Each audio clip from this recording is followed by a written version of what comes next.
Hello everyone, I'm Annette and welcome to my YouTube channel. So in today's video, I'll be giving you an intro on Excel. So Excel is a spreadsheet program from Microsoft and a component of its Office product group for business applications. So Excel has various uses as I'll be explaining.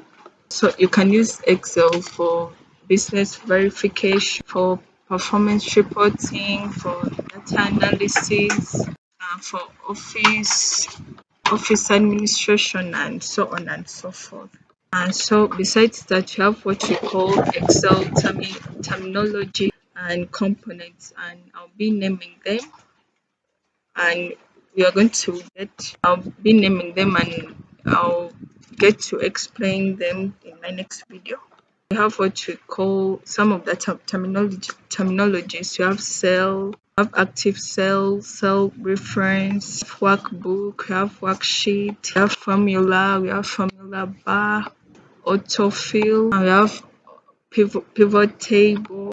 Yeah, so that's all I have for today's video, but please don't forget to like my video, follow me for more.